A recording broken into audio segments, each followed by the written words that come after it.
The year is roughly 273 BCE.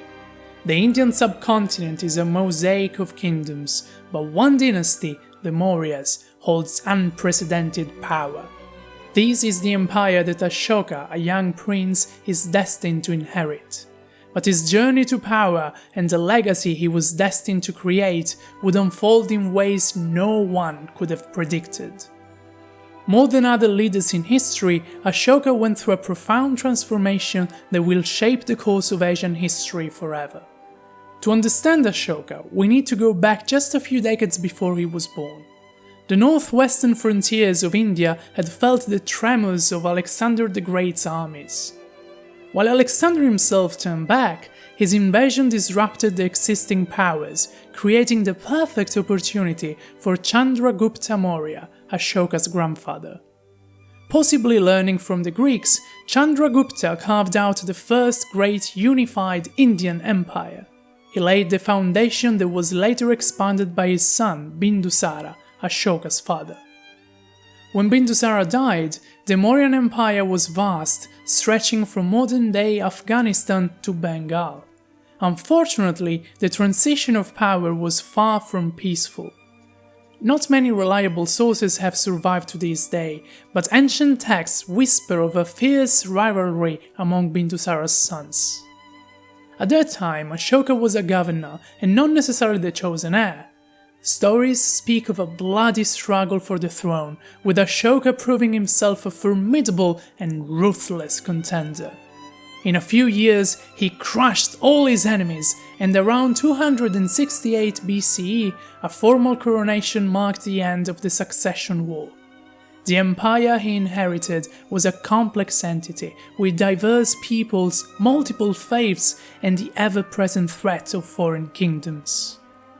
In his early life as a prince, a significant figure was his first wife, Maharani Devi.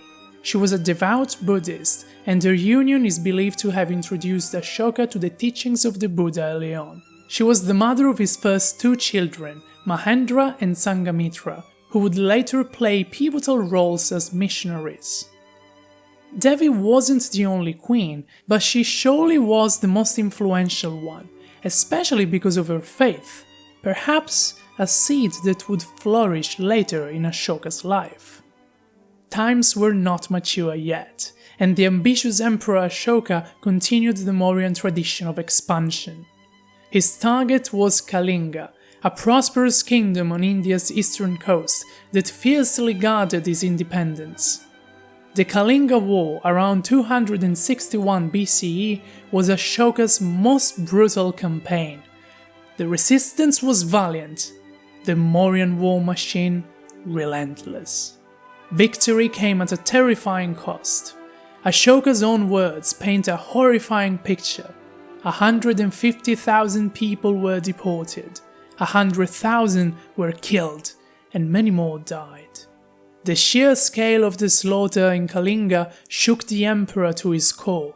Faced with the devastation he had caused, Ashoka underwent a profound personal transformation. The ruthless conqueror was overwhelmed by remorse and revulsion. He publicly confessed his regret and made an astonishing vow to abandon military conquest in favor of conquest by righteousness. This wasn't just a private change of heart, but it became state policy.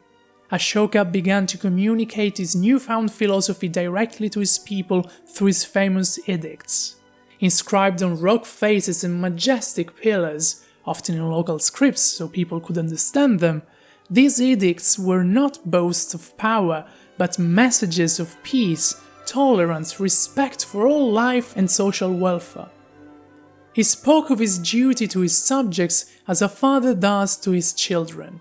One queen, Korwaki, is even named in an edict for her charitable donations, a rare personal mention highlighting the values he wished to promote. Ashoka embraced Buddhism, encouraging non-violence, respect for elders and teachers, kindness to servants, tolerance towards all religious sects, and truthfulness. He didn't seek to impose Buddhism, but to foster a society based on humane values.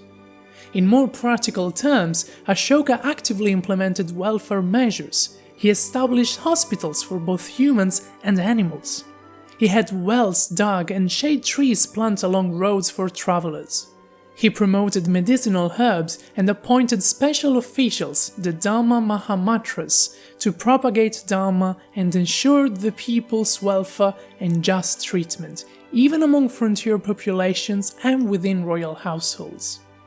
And he didn't confine his vision to India.